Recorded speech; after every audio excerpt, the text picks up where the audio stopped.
ஜானகி நகர் Kollam EB அலுவலகம் பின்புறம் இங்க வந்து புதிய பழைய பாத்ரூமை எடுத்துட்டு இயங்காத ரொம்ப நாள் இயங்கல இந்த பகுதியில். அதனால அதை காலி பண்ணிட்டு இப்ப புதுசாக கட்டுறோம். இங்க அங்கன்வாடி மையம் 2 சென்டர் இங்க கட்டி கொடுக்கும். 13 லட்சம் ரூபாய் செலவுல 2 சென்டர். இதே வார்டில் 7 சென்டர்கள் 7 இடங்கள்ல இந்த அங்கன்வாடி மையம் இருக்கு. 2 இடங்கள்ல தான் 3 இடங்கள்ல தமிழ் 3 தான் அரசு இடங்கள், மீதி பூரா வாடகை கட்டிடத்துல இருக்கு. இப்ப நம்ம 2 கட்டி கொடுக்கறதுனால வாடகை வாடகை அரசுக்கு மிச்சமாகிறது. மாணவ செல்வங்களுக்கு அருகாமையிலே படிப்பதற்கு வசதியும், குழந்தைகள் பிஞ்சு குழந்தைகளுக்கு அருகாமையிலே படிப்பதற்கு வசதியும் வாய்ப்பையும் உருவாக்கி கொடுத்துருக்கோம். இப்போ நம்ம வந்த இந்த இது தனியார் இடத்துல ஆக்கிரமிப்புல 30 ஆண்டுகளாக இருந்தது இந்த தெரு. இப்போ அந்த தெருவை மாநகராட்சி உறுப்பினராக இருக்கின்றவரும் எங்க பகுதி செயலாளருமான அருமை தம்பி SMT ரவி அவர்களுடைய சீரிய முயற்சியில இது பாதை உருவாக்கி கொடுத்து இந்த பகுதி மக்களுக்கு வசதி வாய்ப்பை உருவாக்கி கொடுத்திருக்கிறார். இதனால இந்த பகுதி மக்கள் மிகவும் பெருத்த அளவுக்கு பயனடைந்து வருகிறார்கள். இல்லைன்னா சுற்றி செல்லணும், ஒரு 1/2 கிலோமீட்டர் சுற்றி செல்லணும். வீடு அருகாமையில் இருந்தாலும் சுற்றி தான் வர வேண்டிய சூழ்நிலை இருந்தது. அதை மாற்றி கொடுத்ததுக்காக நம்முடைய மாமன்ற உறுப்பினருக்கு மிகப்பெரிய ஒரு வரவேற்பை இந்த பகுதி மக்கள் கொடுத்திருக்கிறார் என்பதை தெரிவிச்சுக்கிறேன். அது மட்டுமல்ல, இந்த 83வது வார்டில் மட்டும் பல 2-3 கோடிக்கு பணிகள் மேற்கொள்ளப்பட்டிருக்கிறது. குறிப்பாக 83வது வார்டில் சேவர் பிளாக் சாலைகள் இதுல மொத்தமா சொல்லிட்டே போனோம்னா நிறைய தெருக்கள்ல போட்டு கொடுத்துருக்கோம் என்னுடைய தொகுதி மேம்பாட்டு நிதியில இருந்து.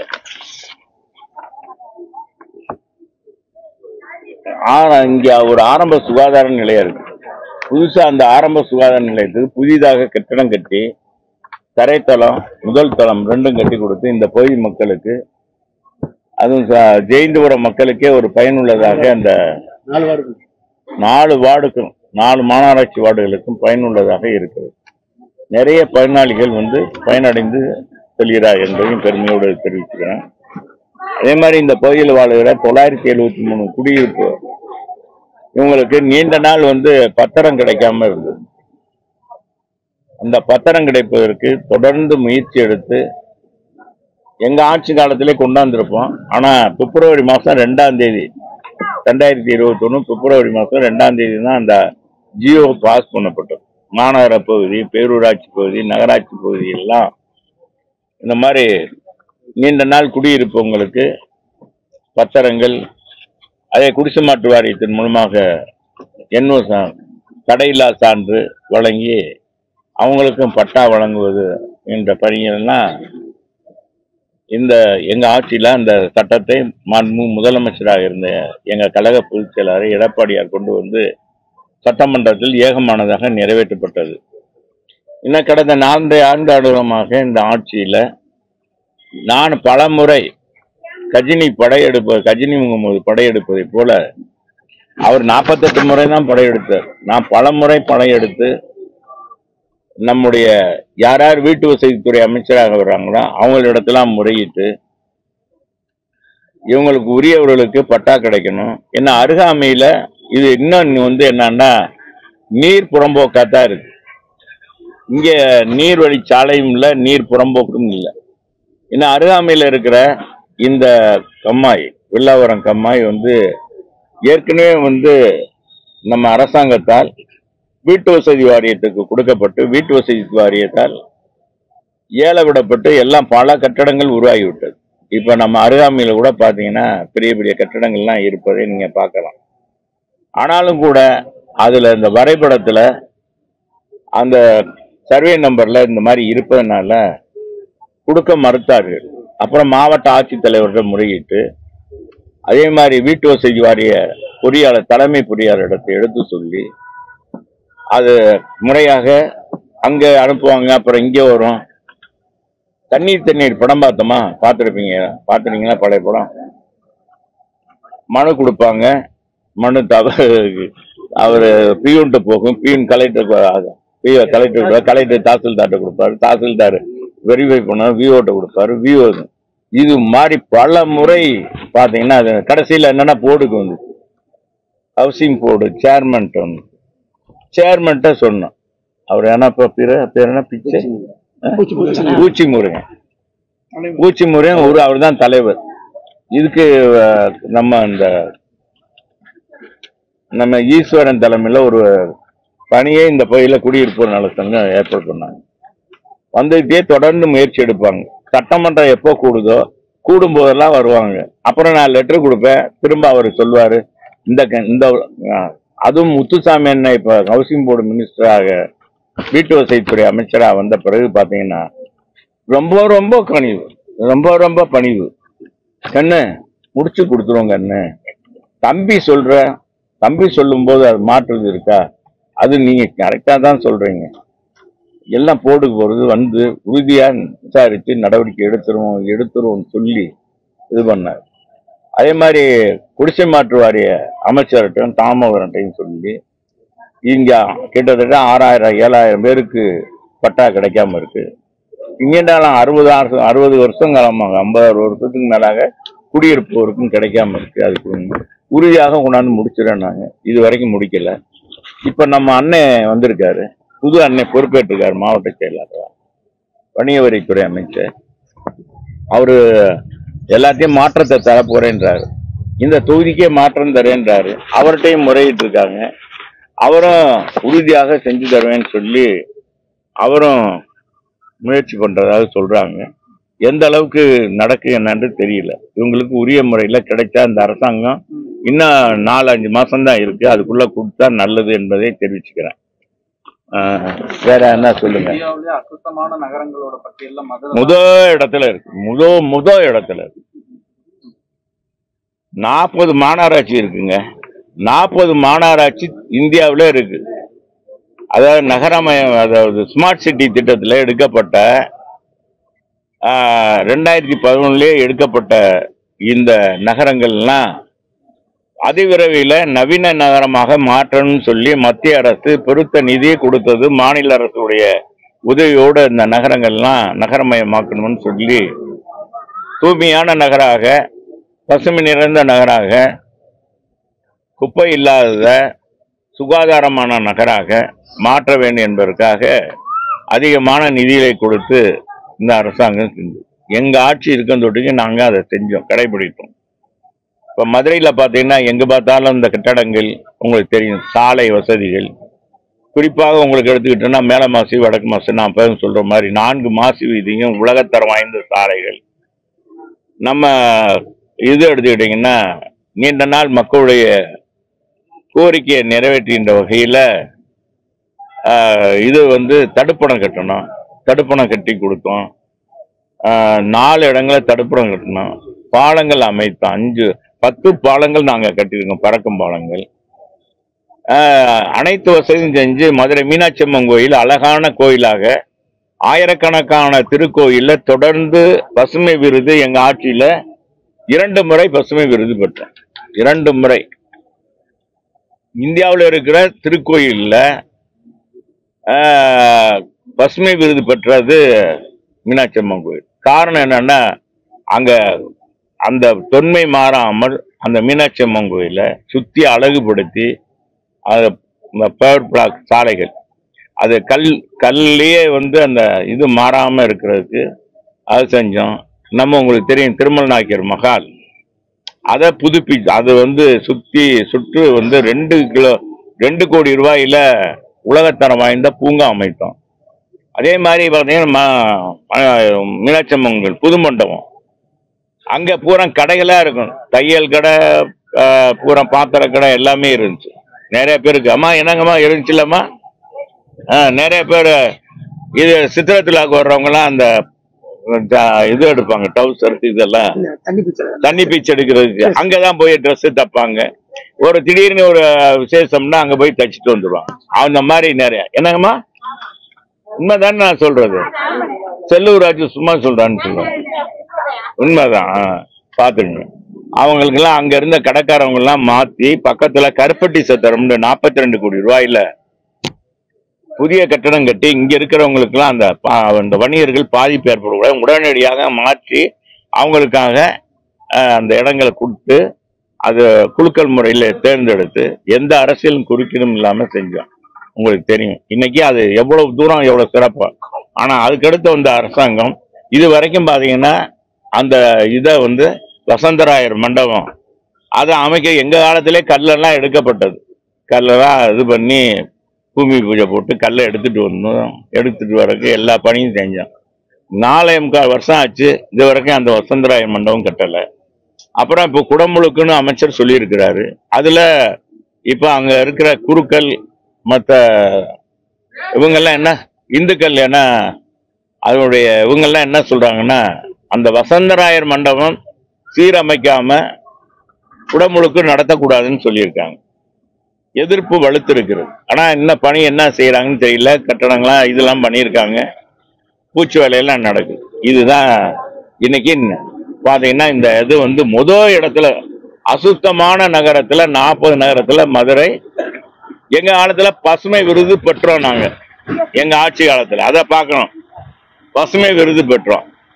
இன்னைக்கு பாத்தீங்கன்னா முதல் இடத்துல அசுத்தமான நகர்ல 40 மாநகராட்சியிலும் அசுத்தமான நகராக தூய்மை நிறைந்ததா, பொல்யூஷன் நிறைந்ததா, குப்பைகள் நிறைந்ததாக, சுகாதார கேடு நிறைந்ததாக மதுரை மாநகராட்சியை இன்னைக்கு கணக்கில் எடுத்திருக்காங்க. இது அரசியல் காழ்ப்புணர்ச்சிலாம் இல்ல, இதுக்குன்னு ஒரு குழு அமைத்து அதை எடுக்கிறாங்க. இதுல சென்னை மாநகராட்சி எடுத்தா ரொம்ப அது 4வது இடத்துல இருக்கு. அசுத்தமான நகரங்கள்ல எவ்வளவு மோசமாக இந்த ஆட்சியுடைய நிர்வாகம் எவ்வளவு சீர்கேடாக இருக்குது என்பதற்கு எடுத்துக்காட்டு. அது மட்டுமல்ல, குதிரையும் குப்பரை தள்ளி விட்டுட்டு குழி பறித்த கதையா 200 கோடி மக்களுடைய வரி பணம் இந்த மாநகராட்சி கொள்ளையடித்திருக்காங்க. அதை கொள்ளையடிக்கப்பட்ட அந்த ரூபாயை மீட்டெடுக்கணும். யார் இது பண்ணாங்க? சாதாரண கட்டடம் குடியிருப்பு ஒரு வீட்டுக்கு கொடுக்கிற கட்டடத்தை வணிக கட்டடங்கள், திருமண மண்டபத்துக்கு, அடுக்குமாடி கட்டடத்துக்கெல்லாம் அந்த கட்டடத்தை நிர்ணயம் பண்ணியிருக்காங்க அப்படின்னு கண்டுபிடிச்சு இது தொடர்ந்து மாநகராட்சி மாமன்ற உறுப்பினர்கள் சோழராஜா, இங்க இருக்க தம்பி SMT ரவி, மாமன்ற உறுப்பினர், எங்க மாமன்ற உறுப்பினர் 15 பேரும், வேற யாருமே, எத்தனை எதிர்கட்சி இருக்கு பாருங்க, திமுக கூட்டணி கட்சியா இருக்க காங்கிரஸ் சரி, கம்யூனிஸ்டும் சரி, யாருமே அழுத்தம் கொடுக்கல. 1 வருஷம் 1.5 வருஷமா போராடி கடைசியில பத்திரிகைலாம் ஊடகங்கள்லாம் நாங்க போய் அது அதிமுக மாநகர் மாவட்ட கழகமா எடுத்து ஆணையாளர்லாம் பெட்டிஷன் கொடுத்தோம். இதுக்கு முன்னால இருந்த ஆணையாளர் அவர் பேர் என்ன, தினேஷ்குமார், அவருடைய பெட்டிஷன் கொடுத்தாலும் அவரும் ஒரு குழு போட்டு ஆராய்ந்ததன் அடிப்படையில் மாநகராட்சி ஆணையாளரிடம், இப்ப காவல்துறை ஆணையாளரிடம் போய் அவர் மாநகராட்சி ஆணையாளர் பெட்டிஷன் கொடுத்ததன் அடிப்படையில் வழக்கு பதிவு செய்யப்பட்டு நீண்ட நாள் நிலுவையில் இருந்தது. நாங்க சொன்ன பிறகுதான் அழுத்தம் கிடைத்தது. அப்புறம் நாங்க போராட்டம் ஆர்ப்பாட்டம் பண்ண பிறகு பாத்தீங்கன்னா 4 பேர் 5 பேர் மண்டல தலைவரை ரிசைன் பண்ணாங்க. அதுல ஈடுபட்டிருக்க 19 பேர் கைது செய்யப்பட்டாங்க. உண்மையானவங்க விடுவிக்கப்பட்டாங்க. அதுல மேயருடைய கணவரே கைது செய்யப்பட்டு அவர் சிறைச்சாலைக்கு அனுப்பப்பட்டார். இருந்தாலும் பாத்தீங்கன்னா மாநகராட்சி மேயராக அந்த மேயர் தொடர்ந்தார். அதன் அடிப்படையில் பாத்தீங்கன்னா என்ன, மாநகராட்சி மேயராக அவர் தொடர்ந்தாலும் கூட நாங்க தொடர்ந்து எங்க அதிமுக சார்பாக ஒரு ஊழல் மேயர் தலைமையில மாநகராட்சி நடப்பது சரியா இருக்காது, மக்களுடைய வரிப்பணம் கொள்ளையடிக்கப்பட்டிருக்கு, அதுக்கு நீதி வேணும், நீதி கேட்ட மதுரையில நீதி வேணும், மதுரை மக்களுடைய வரிப்பணம் திரும்ப மக்களுக்கே கிடைத்தாகணும், மாநகராட்சி கிடைத்தாகணும், முறையாக ஆய்வு செய்யணும்னு உயர் நீதிமன்றத்தில் வழக்கு தொடுத்ததன் அடிப்படையில் உயர்நீதிமன்ற நீதியரசர் அந்த வழக்கு விசாரித்து இப்ப தென்மண்டல ஐஜி தலைமையில் ஒரு குழு போட்டு அந்த குழு விசாரிச்சுக்கிட்டு இருக்கும்போது 5 மண்டல தலைவர் ரிசைன் பண்ணிட்டாங்க. இப்ப கழகம் என்னன்னா ரிசைன் பண்ணிட்டாங்க. 2 நிலைக்குழு தலைவரும் இல்லை. ஒருவர் உள்ள போய் இப்பதான் வெளியே வந்திருக்காரு. இப்ப என்னன்னா மேயரும் இல்லை. இப்ப ஒரு குழு அமைத்து இது என்ன சொல்லிட்டாங்க, நீதி அரசர் இது எல்லாம் முறையாக திரும்ப மறு ஆய்வு செய்யணும். வரி விதிப்புகள்லாம் மறு ஆய்வு செய்து யாருக்கு கூட போட்டிருக்காங்க, வீட்டு வரி வணிக கட்டடங்களுக்கு யாரு ஹவுசிங் ரெண்ட ஹவுஸை அதுக்கான போடுற வரியை போட்டிருக்காங்க, குடியிருப்போருக்கான வரியை யார் போட்டிருக்காங்கன்னா கண்டறியன்னு சொல்லும்போது மண்டல தலைவர் பிரதிநிதி இல்லாதனால அதிகாரி தலைமை இயங்குறதுனால அந்த பணியும் முடியவே இல்லை. மாநகராட்சி எந்த அளவுக்கு மோசமாக நடக்குதுன்னு பாருங்க. ஆக 200 கோடியும் சுவாகா பண்ணிட்டாங்க. அதை மீட்டெடுக்கிறதுக்கு எந்த பணியும் செய்யல. இப்ப அதிகாரிகளுடைய கையில இருப்பதுனா அதிகாரிகள் மூலமாக அதை கண்டறிய முடியாத சூழ்நிலை இருக்கு. இப்படிப்பட்ட மாநகராட்சியாக மதுரை இருக்கு. அதனாலதான் சுகாதார கேடு. இன்னைக்கு பாத்தீங்கன்னா தூய்மை பணியாளர் போராட்டம் பண்றாங்க, ஆர்ப்பாட்டம் பண்றாங்க. நிரந்தர பணியாளராக அரசு பணியாளர் ஆக்கும்னு சொல்லிட்டு இப்ப அவங்கள இன்னைக்கு ஒப்பந்த பணியாளராக கூட பணியாற்றுறதுக்கு இந்த அரசாங்கம் அனுமதி வழங்கல. இதுல அது என்னப்பா ஒரு கம்பெனி அந்த குப்பையில அவர்லேண்ட் அந்த கம்பெனி எடுத்திருக்காங்க. அவங்க 900 பேருக்கான மாநகராட்சி குழுக்களின் அந்த அவங்க சம்பளத்தை இவங்க கொடுக்க வேண்டியதை மாநகராட்சியில இருந்து மாசம் 1 கோடி ரூபாய் பெருத்த வருவாயே, மாநகராட்சி வருவாயே அந்த அவர்லேண்டை எடுத்து அவங்களுக்காக இவங்க கொடுக்குறாங்க. அதை நாங்க சொன்னோம். அதுக்கான பணியின் அது மீது கண்டறியல, நடவடிக்கை எடுக்கல. இந்த மாதிரி மோசமான சூழ்நிலை நிர்வாகம் இருப்பதனால மதுரை மாநகராட்சி மோசமாக இருக்கு. இந்த பாத்தீங்கன்னா முல்லை பெரியார் கூட்டு குடிநீர் திட்டம் 2023 எங்க ஆட்சியில கொண்டு வரப்பட்டு முடிக்க வேண்டியது இன்னைக்கு 1600 கோடி ஆயிருச்சு. அந்த காலங்கள் மாறுறதுனால அதனுடைய இதனால இப்ப என்ன பாத்தீங்கன்னா அதுவும் பணியும் சிறப்பாக நடக்கல. எங்க பார்த்தாலும் போடப்பட்ட சாலைகள் சரியில்லை. பூரா முக்கியமான சாலைகள்லாம் பாத்தீங்கன்னா தரமற்ற ஒப்பந்த பணியாளர் செஞ்சதுனால அவங்க யாருமே முதன்மையான இவங்க ஒப்பந்தக்காரர்கள் வர்றதில்லை. ஏன்னா பெருத்த கமிஷன் ஊழல் கேட்கிறாங்க. அவங்களுக்கு மட்டும் மேல ஒரு கொடுக்கணும், அதுக்கடுத்து கொடுக்கணும், கீழே கவுன்சிலர் கொடுக்கணும், வார்டு செயலர் கொடுக்கணும். அது எந்தெந்த தெருவில் அந்த ரோடு போகுதோ அந்த தெருவில். இதனால எந்த முக்கியமான ஒப்பந்த புள்ளியும் வர்றதில்லை. இதனால சாலைகள்லாம் போடப்பட்ட சாலைகள்லாம் பப்பரப்பாண்டு ஆகி போச்சு, குண்டும் குழியுமா ஆகி போச்சு. மதுரையில் இப்போ மழை பெஞ்சது ஒரு வாரம் மழைக்கே தாங்கலை. உங்களுக்கு எல்லாம் தெரியும். இந்த நிலையில இருக்கு மாநகராட்சி. பொதுச் செயலாளர் களத்தில் இறங்கி இந்த திட்டங்கள்லாம் போய் அரசுக்கு எதிராக நடவடிக்கையில் இறங்கி கட்சியை வலுப்படுத்தும் போது அதிமுக சிலர் எதிர்ப்புகள் கிளம்பி அதை பற்றியே பேசிட்டு இருக்காங்க. தேர்தல் வர நேரத்தில் எப்படி இருக்கு? இது எதிர்கட்சியுடைய பணியை முடக்கிறதுக்காக ஆளுங்கட்சி செய்கிற ஒரு தந்திரம். ஏன்னா டெல்டா மாவட்டத்துக்கு எடுத்த உடனே யாரு நான் டெல்டா மாவட்டக்காரன் சொல்றது யாரு? முதலமைச்சர் தான் சொல்லுவார், நான் டெல்டா மாவட்டத்துக்காரன் சொல்லுவார். அப்படிப்பட்டவர் என்ன செஞ்சிருக்கணும்? அந்த மாவட்டத்தில் இருக்கிற பாதிக்கப்படுற விவசாயிகளுக்கு உடனடியாக நிவாரணம் செஞ்சிருக்கணும், முறையாக அந்த நெல் கொள்முதல் பண்ணியிருக்கணும். இவர் போய் அது இல்லைன்னு சொல்லிட்டு இவர் போய் பார்த்து எல்லாம் முறையிட்டு இவரு ஒரு விவசாயியா எங்க பொதுச் செயலாளர் இருப்பதனால எங்க பொதுச் செயலாளர் போனார், போய் பார்த்தாரு, அங்க இருக்க நிலையை எடுத்து சொன்னார். ஒரு மாண்புமிகு எதிர்கட்சி தலைவர் செய்ய வேண்டியத பணியை செஞ்சார். ரெண்டாவது தானும் ஒரு விவசாயிகள் கஷ்டப்படுறதை எடுத்து சொல்றாரு. அது அரசாங்கம் முறையாக கேட்டு அதுக்கான நிவாரண உண்மையா என்ன கண்டறிந்து அதை நிவர்த்தி பண்றதுக்கு பணியை செய்யணும். அதை விட்டு அமைச்சர்களையும் நம்ம சிற்றரசரையும் அனுப்பி அது இல்லை அந்த மாதிரி இல்லைன்னு அப்புறம் அவங்க சொன்ன பிறகு ஆமான்னு இப்போ போர்க்கால அடிப்படை அப்புறம் பார்த்தா பத்திரிகையில போர்க்கால அடிப்படையில் கொள்முதல் செய்யப்படுகிறார்கள் அப்படின்னு வருது. ஆக இந்த அரசாங்கம் இந்த மாதிரி பணியை அதிமுகவுடைய பணியை முடக்குவதற்காக எங்கள்லயே மனமாச்ச எல்லாருமே ஒரே ஒத்த கருத்தோடு இருக்க மாட்டாங்க, யாருமே இருக்கிறது இல்லை. எல்லாருக்கும் மன வேற்றுமை இருக்கும், ஏற்றத்தாழ்வு, ஈகோ ப்ராப்ளம் இதெல்லாம் இருக்கும். அவங்கள வைத்து கொண்டு எப்படியாவது இந்த ஆட்சியை உடைய அவலங்களை மூடி மறைக்கலான்னு பாக்குறாங்க. தொடர்ந்து பாத்தீங்கன்னா மேற்கு தொகுதியிலேயே வந்து மையம் கொண்டது போலவே இருக்கு. இப்ப பாத்தீங்கன்னா மாடக்குளம் கரைகளை பார்த்தாரு. இப்ப நேற்று வந்து அந்த கிருதுமல் நதி வாய்க்கால் கிளீன் பண்ணிட்டு அமைச்சர் மூர்த்தி வந்து ஆய்வு பண்ணிட்டு இருக்காரு. அவனியாபுரம் அந்த திருப்பூர் கம்மா போற பகுதியில தான் ஆய்வு பண்றோம், தூர்வாடுறோம் அப்படின்றாரு. இதை எப்படி பாக்குறீங்க? அவரு சும்மா நாடகம் ஆடுறாரு. அந்த 17 கோடிக்கு போடப்பட்ட நம்ம மாடக்குளம் கம்மாய் 17 கோடிக்குங்க 11 கோடிக்கு ஏல விடப்பட்டு அந்த சாலை அந்த கரையை பார்த்தா ஒரு மலைக்கு தாங்கல. ரொம்ப மோசமான சாலை, கரை மோசமாக இருக்கு. அந்த மக்கள்லாம் எதிர்ப்பு தெரிவிச்சு அப்புறம் நான் போய் பார்த்து பத்திரிகையில எடுக்க வச்சு, நீங்க தான் ஊடகங்கள்லாம் வந்தீங்க, பார்த்தீங்க, பத்திரிகையில போட்டீங்க. அது வரைக்கும் இவர் போகவே இல்லை. மூர்த்தி எத்தனை தடவை போய் இப்ப டிஃபன் பாக்ஸ் எல்லாம் கொடுத்தாரு, போனாரா? நாங்க சொல்லி மக்கள் சொல்லி எல்லாம் கேட்கல.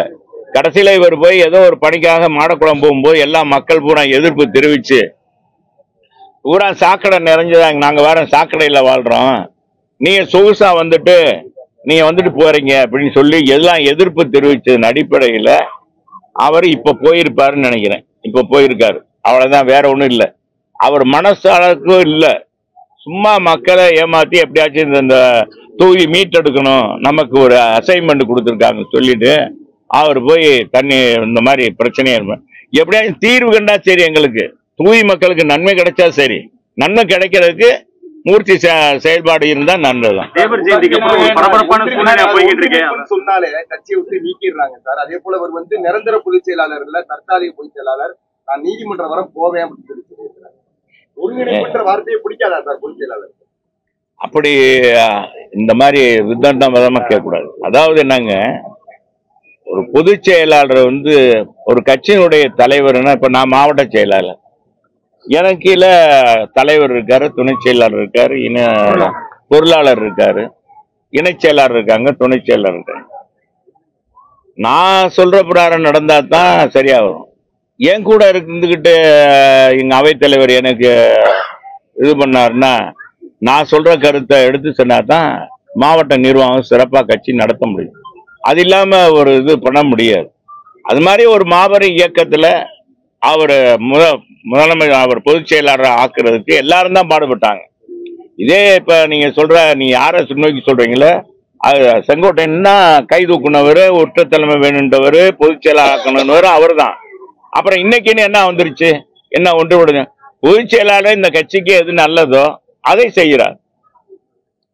அவர் தலைமையில நம்ம போகும்போது இந்த நேரத்துல நமக்கு யார் எதிரி? நமக்கு திமுக எதிரி. திமுக எதிரின்னா நமக்கு அவங்களுக்கு என்ன நிலத்தகராறா? ஒண்ணும் இல்ல. திமுகவுக்கு அண்ணா திமுக நிலத்தகராறுலாம் ஒண்ணும் இல்ல. மக்கள் விரோத ஆட்சி திமுக எப்ப ஆட்சிக்கு வந்தாலும் சரி, மக்கள் பணி செய்யாம அவங்க வாரிசு அரசியல முன்னெடுப்பாங்க. ரெண்டாவது என்னன்னா, பெருத்த ஊழல், கீழே இருந்து மேல வரைக்கும் ஊழல் நடக்கும். ஊழல் நடக்குதுன்னு நாள்தோறும் பத்திரிகையில நீங்களே போடுறீங்க, பத்திரிகையில காமிக்கிறீங்க. நிர்வாகம் மோசமாக இருக்குன்னு நீங்களே சொல்றீங்க. ஒரு எடுத்துக்காட்டு, மாநகராட்சி நிர்வாகமே 200 கோடி ஊழல் நடந்தது. 69 மாநகராட்சி உறுப்பினர் இருக்காங்க திமுகவில். 69 பேர்ல 5 மண்டல தலைவர் எடுக்க முடியல, எடுக்கல. நிர்வாகம் இதனால இதனா மறு சீராய்வு, வரி சீராய்வு நடத்த சொன்ன நீதி அரசரையும் இவங்க இன்னைக்கு நீதி அரசரையும் மதிக்கல, நீதிமன்றத்தையும் இந்த ஆட்சியாளர் மதிக்கல, நிர்வாகம் மதிக்கல. ஏன்னா இன்னைக்கு எப்படி அதிகாரிகளை வச்சுட்டு எப்படி போய் எடுக்க முடியும்? வீடுகள்லாம் பிரதிநிதி இருந்தா தானே முடியும், செய்யல. ஆக இந்த நோக்கத்துல திமுகவை வீட்டுக்கு அனுப்பணும்னு மக்களும் நினைக்கும் போது, இன்னைக்கு இருக்கிற நோக்கத்துல நமக்கு ஒரே இது என்ன பார்வை, திமுக எதிர்க்கணும். அந்த பார்வையில வந்தாங்கன்னா பரவாயில்ல. இந்த நேரத்துல தன்னுடைய ஈகோவை போய் பயன்படுத்துறது தவறு. அதனால நடவடிக்கை எடுக்கிறாரு. இதுக்காக ஒருங்கிணைப்பதை அவர் பிடிக்காதா அப்படின்லாம் ஒண்ணும் இல்லை. எத்தனை பேர் இப்ப எங்க இதுல இந்த பேராசிரியர் போனாரு, வந்தாரு, அவருக்கு பதவி போட்டு கொடுத்துருக்காரு. எத்தனை பேர் போனாங்க, வந்தாங்க, களத்துல பணியாற்றுறவங்க, அவங்க எல்லாம் கூப்பிட்டு தானே வச்சிருக்கோம். யாரு இந்த கட்சிக்கு நன்மை செய்வாங்களோ அவங்கள வச்சுக்கிட்டு பொதுச் செயலாளர் நடத்துற. இதுதான் ஒரு கட்சியினுடைய தலைமையினுடைய பண்பு. ஒரு தலைமைன்னு உருவாக்கிட்டா அந்த தலைமை சொல்றதுக்கு கட்டுப்பாடு நடக்கணும். தலைவர்கிட்ட கேட்காம செய்யக்கூடாது. ஊடகங்கள் மூலமாக என்னுடைய கருத்தை சொல்லுவது, எனக்கு கூட மன வருத்தம் இருக்கும், எனக்கே பல வருத்தம் இருக்கும். வருத்தம் இருக்குன்னா அதுக்காக நம்ம ஊடகத்துல சொல்லிட்டு இருக்க முடியுமா? பொதுச் செயலாளரை பார்த்து முறையாக முறையிட்டு அது மாதிரி தான் செய்யணும். அப்படியும் செய்யலைன்னா அப்புறம் அமைதியா இருந்துட்டு அப்புறம் எப்ப சொல்றாங்க அப்ப கேட்கிறோம், அப்ப இது பண்ணணும். அதான் செய்யணுமே ஒழிய கட்சிக்கு விரோதமாக புரட்சி தலைவர் அம்மா உருவாக்கின இந்த கட்சி, வளர்த்தெடுத்த இந்த கட்சிக்கு பாதகமாக யாரை செய்தாலும் பொதுச்செயலாளர் நடவடிக்கை எடுத்தால் ஒவ்வொரு அதிமுக தொண்டனும் வரவேற்கத்தான் செய்வாங்க. அதே மாதிரி நிர்வாகிகளும் வரவேற்கத்தான் செய்யறோம். அவ்வளவுதான். சார், இந்த வருஷம் வந்து சட்டமன்ற தேர்தலில் மேற்கு வந்து பாத்தீங்கன்னா சார், நீங்க உட்பட நட்சத்திர வேட்பாளர்கள், முக்கியமான வேட்பாளர்கள்லாம் ரொம்பவும் எதிர்பார்க்கக்கூடிய பெரிய மேற்கு தெரிவிக்கிறது சார். இந்த சூழ்நிலையில உங்களுடைய வெற்றி வாய்ப்பு எப்படி சார்? இன்னும் 6 மாசம் இன்னும் 6 மாசம் இருக்கு. எங்களை பொறுத்தவரைக்கும் மக்கள் தான் எஜமானர்கள். மக்கள் என்ன நினைக்கிறாங்கன்னா மக்கள்கிட்ட தான் நீங்க போய் கேட்கணும், எங்கிட்ட கேட்கக்கூடாது. உங்களுடைய ஏற்கனவே பணியாற்றி இருக்கிற செல்லூர் ராஜுனால அவர் செயல்பாடு உங்களுக்கு பிடித்திருக்கா, இல்ல புதிதா கொண்டு வர போறீங்க? திமுக, அதுவும் திமுகவுல இருந்து கொண்டு வர போறாங்களா? ஒரு மாமன்ற உறுப்பினரே சமாளிக்க முடியல. மதுரையில ஒவ்வொரு வார்டிலையும் மாமன்ற உறுப்பினரவே சமாளிக்க முடியல. ஒரு சட்டமன்ற உறுப்பினர் வந்தா என்ன மாதிரி சமாளிக்க முடியும், எப்படி சமாளிக்க முடியும்? மக்களுக்கு தெரியும். அவருடைய நல்ல எதுக்காச்சும் போக முடியுமா? நாய் அவுத்து விட்டுருவாங்க. வீட்டுக்கு போனா மனு கொடுக்கணும், கோரிக்கை வைக்கணும், நாய் அவுத்து விட்டுருவாங்க. அதெல்லாம் அவங்க ஜமீன்தார் போக்குல இருப்பாங்க. திமுகன்றது என்னன்னா எப்பவுமே மக்கள் பணி செய்ய மாட்டாங்க. தேர்தலுக்கு முன்பாக இனிக்க பேசுவாங்க, தேர்தல் முடிந்த பிறகு அதே மறந்துடுவாங்க, மக்களையும் மறந்துடுவாங்க. எல்லாரும் நம் நாடு படத்துல மாதிரிதான். நம் நாடு படத்துல சொல்லுவாரு, துரை உனக்கு அரசியலே பணத்தை அவர் என்ன வெங்கராவ் தான் சொல்லுவார், அரசியலே பண்ண தெரியல. ஏழைகிட்ட என்ன சொல்லணும், மக்களை காப்பாற்றுறான். மக்கள் பணக்காரன்கிட்ட இருந்து உன்னை காப்பாற்றணும், மக்கள்கிட்ட ஓட்ட வாங்கணும். பணக்காரன்கிட்ட என்ன செய்யணும், ஏழைகிட்ட உன்னை காப்பாற்றணும், நோட்டம் வாங்கணும். கடைசியா பதவிக்கு வந்துட்டோமா 2 பேர்த்தையும் மறந்துடணும், நம்ம வாட்டுக்கு நம்ம பணியை செய்யணும் அப்படின்னு. அதைத்தான் திமுக கடைபிடிக்கும். நம் நாடு படத்துல வர்ற மாதிரி தான் திமுக எப்பவுமே. இப்ப இல்ல, அவங்க மாறவே மாறாத ஐயா, மாறாது, மனமும் குணமும் மாறாதுன்னு பண்ணி திமுக ஆட்சிக்கு வந்த மறுமுறை ஆட்சிக்கு வந்திருக்கா? ஒரு முறையாச்சும் மறுமுறை ஆட்சிக்கு வந்திருக்கா? தனித்தண்டு ஆட்சிக்கு வந்திருக்காங்களா? நாங்க தனித்தண்டு எங்க சாதனை சொல்லி மக்களை சந்திச்சு ஓட்டு வாங்கியிருக்கோம். தனித்து நின்று 2016ல அதிமுக இது மாதிரி நின்றுருக்காங்களா? இப்ப ஏன் கூட்டணியை விட மாட்டேன்றாங்க, வலுவா பிடிச்சிட்டு இருக்காங்க. அவங்களுக்கு தெரியும் தனக்கு செல்வாக்கு இல்ல, திமுகவுக்கு செல்வாக்கு இல்ல. கூட்டணி பலத்தை சொல்லி மக்களை மாயத்தை உருவாக்கி நம்ம ஜெயிக்கணும். நம்ம அடிச்சு வச்சிருக்க நோட்டை கொடுத்து மக்களை ஏமாற்றி நம்ம ஜெயிச்சு வரணும். வந்துட்டு அப்புறம் இவங்களை ஒரு கை பார்த்துக்கிறோம். எப்படி மக்களை ஒரு கை பார்த்துக்கிறோமா? அவங்களை பார்த்துக்கிறோம்னு சொல்லி செய்யறாங்க. உங்க மன வருத்தத்தை யார் சொன்ன? அது இல்லங்க, ஒரு எக்ஸாம். நீ என்னங்க, நீ வேற தேவையில்லாத நீ ஏதோ ஒரு டாபிக்கா போட்டு பிரேக் நியூஸ் போடுற. பொதுவா ஒவ்வொருத்தருக்கும் ஒரு மனுஷனுக்கு ஒரு மன வருத்தம் இருக்குன்னா என்னைய சொல்லல, செல்லூர் ராஜன் சொல்ற. அந்த மாதிரி ஒரு உதாரணத்தை என்ன சொல்றேன்னா, ஒவ்வொருத்தருக்கும் ஒரு மன வருத்தம் இருக்குன்னா மன வருத்தத்தை பொது வெளியில சொல்லக்கூடாது. அதுக்காக பொதுச் செயலாளருக்கு எகென்ஸ்டா இருக்கவங்க போய் அவங்கள்ட்ட போய் சும்மா வருவாங்களா? பொதுச் செயலாளர் அப்புறம் எப்படி நடவடிக்கை எடுக்காம இருப்பாரு? அதுக்காக சொன்னா நீங்க உடனே சொல்லு, அது ஒரு பிரேக் நியூஸ் போட்டுறாங்க. அப்பா நீங்க ஒரு இதுக்கு சொல்றேன், ஒவ்வொருத்தருக்கும் ஒரு மனஸ்தாபம் இருக்கும், ஈகோ ப்ராப்ளம் இருக்கும். அதை பொது வெளியில காமிக்க கூடாது. அது பொதுச் செயலாளர் முறையாக முறையிட்டு அவங்ககிட்ட சொல்லணும்ன்றது சொல்றேன். என்னைய சொல்லு, எனக்கு ஒன்றும் மன வருத்தம் இல்லை, என்னைய நல்லா தான் வச்சிருக்காரு. நாங்க இப்ப கூட மருதுபாண்டியர் சிலைக்கு அனுப்பிச்சு வந்தோம், நல்லா சிறப்பா மகிழ்ச்சியா கலந்துட்டு போனாரு. கரூர் சம்பவம் குறித்து அஜித் சொல்லியிருக்காரு, தனிப்பட்ட முறையில அவர் மட்டுமே பொறுப்பாக மாட்டாரு, கூட்டம்லாம் வரக்கூடாது அப்படின்னு சொல்றாரு. அஜித்தோட கருத்தை நீங்க எப்படி பாக்குறீங்க? நடிகர்கள் இவ்வளவு நாள் கழிச்சு அவர் சொல்றாரு, எதுக்காக சொன்னாரு என்னன்னு தெரியல. அவர் ஒருவேளை திரும்ப ஷூட்டிங் போறாருன்னு நினைக்கிறேன். ஏன்னா கார் ரேஸ் அது இதுல இருந்தாரு, இப்ப ஷூட்டிங் போறாரு.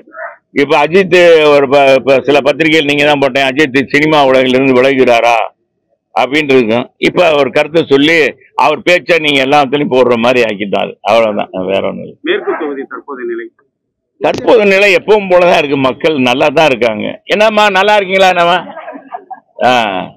அவங்களோட கேளுங்க. ஏன் மக்களினுடைய நிலையை எங்கிட்ட கேட்க கூடாது? மக்கள் என்ன சொல்றாங்கன்னா, மக்கள் தான் எங்களுக்கு எஜமானர்கள். இப்ப கூட என்ன சொல்றாங்க, உங்க கூட்டணி பலம் இல்ல, எங்கள்கிட்ட கூட்டணி பலமும் இருக்கு, மக்கள் பலமும் இருக்கு அதிமுகவுக்கு.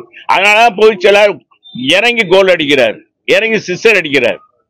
வர்ற பாலெல்லாம் சிஸ்டர் அடிக்கிறாரு பாருங்க. இந்த மாதிரி ஒரு சூழ்நிலை திமுக வந்து இது நடவடிக்கை எடுப்பாங்களா? சும்மா இறங்கி பொதுச் செயலாளர் வந்து இறங்கி சிஸ்டர் அடிக்கிறார். யாரும் கட்சிக்கு விரோதமாக யார் செயல்பட்டாலும் அவங்க நடவடிக்கை எடுப்பேன்னு சொல்லி நடவடிக்கை எடுத்துட்டு இருக்காரு. இதுல நம்ம அவர் பாராட்டணும்ல. செய்திகளை உடனுக்குடன் தெரிந்து கொள்ள நமது அம்மா இணையதள தொலைக்காட்சியை சப்ஸ்கிரைப் செய்து அருகில் உள்ள பெல்